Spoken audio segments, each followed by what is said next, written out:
Do you remember the days when we eagerly waited to watch all these primetime TV series hits?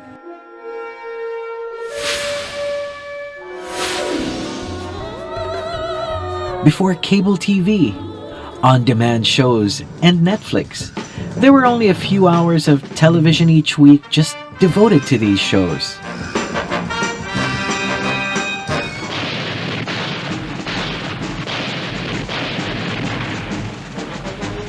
Combat.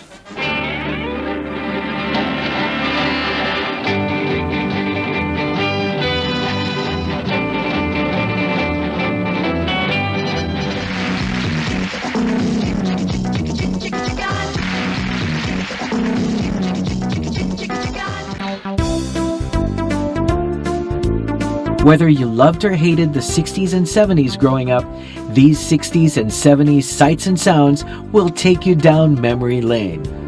From Elvis saying, "Thank you very much," to hearing a record player. We have it all for your viewing and listening. The 1960s were by far one of the most iconic and memorable decades. From hippies to miniskirts and go-go boots. Many agree that the 60s witnessed everything from revolutionary movements to audacious fashion trends. Here are some of our favorite trends that marked this decade. Derived from Navy uniforms, bell-bottoms were the fashion statements for hippies and a trademark of the 60s era.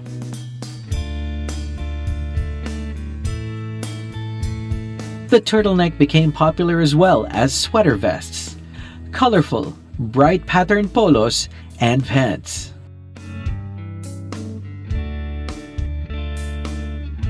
These short dresses reached their peak of popularity in 1967 when they became a sign of rebellion. Showing it all was more than just a sassy fashion statement. They're a low-heeled style of women's fashion boot. The term go-go boot has come to include the knee-high, square-toed boots with block heels that were very popular in the 1960s and 1970s. The 70s was a decade of disco, jeans, and folk rock. Men used to have long hair and muscle cars were common. There were no cell phones, computers, and internet. And the black and white TV was analog. This was the decade when baby boomers were yuppies and Gen Xers were kids. No traffic, no pollution, cheap gas, large servings in restaurants. High school graduates find good jobs. But the 70s was also one of the darkest chapters in our young life, or golden years according to Marcos loyalists, and considered a very controversial event. Most of us remember high school with an emotional mixture of longing, regret, joy, and embarrassment. We discovered treasures of comfort and solace in San Beda. We benefited from the school with deep roots and values instilled from our Benedictine monks.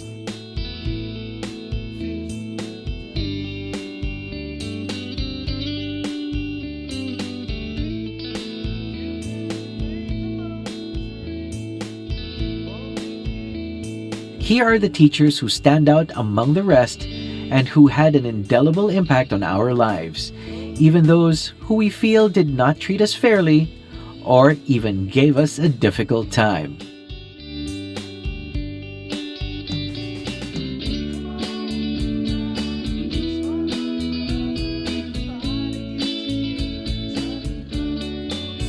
Here are events, activities, and people that have helped inspire and encourage us to make a difference.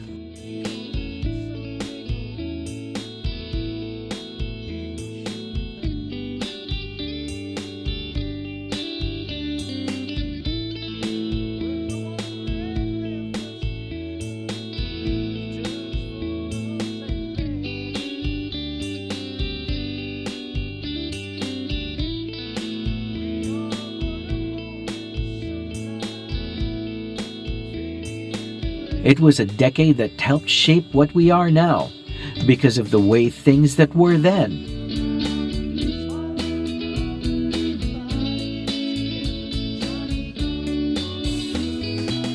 We grew up in an iconic decade.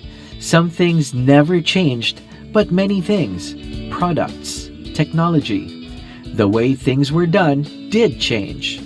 And there were many things that can never be changed as they don't exist anymore. Here are some of the beautiful old Manila landmarks that no longer exist, but give us a nostalgic feeling every time we remember them. The Rizal Theater in Makati was a film and performance venue with its balcony, lodge, and orchestra sections.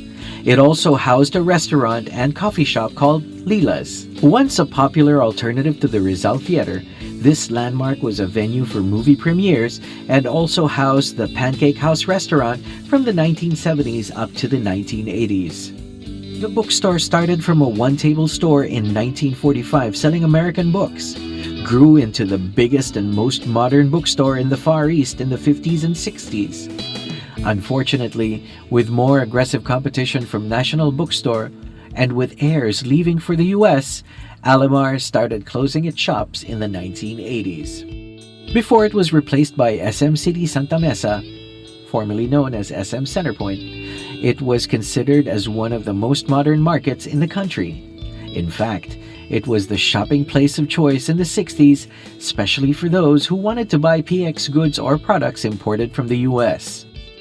The Avenue Theater in Rizal Avenue, or Avenida, was once the venue for vaudeville acts and American movie premieres during the 1930s and 40s. Unfortunately, the theater closed in 1997 and was eventually demolished in 2006 to make way for a parking lot. Designed in the 1930s, the Manila Alai Building was one of the finest examples of Art Deco architecture in Asia. The Alai Building started to deteriorate in the 80s and was finally demolished in July of 2000. Arguably one of the in places was the A&W Root Beer Drive-In. It had waitresses on roller skates, wheeling around to serve those root beer floats. This is the place where members of the batch hang out after a party before heading home. And of course, who can forget the legendary but now closed Maalikaya Health Complex in Quezon City. Going to a sauna was an undeclared initiation to the batch members, the most social sauna bath and massage parlor during the batch high school days.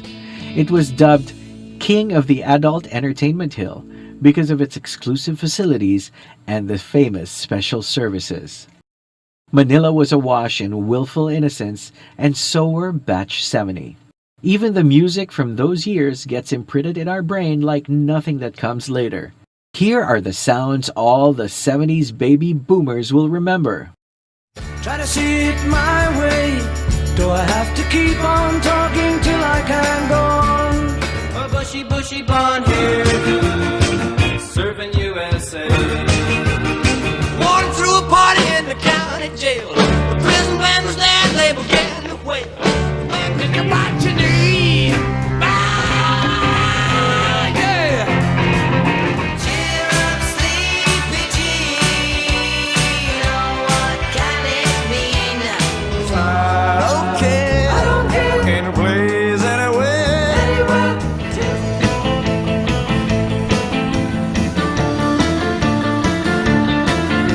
It won't be long, yeah. It won't be long,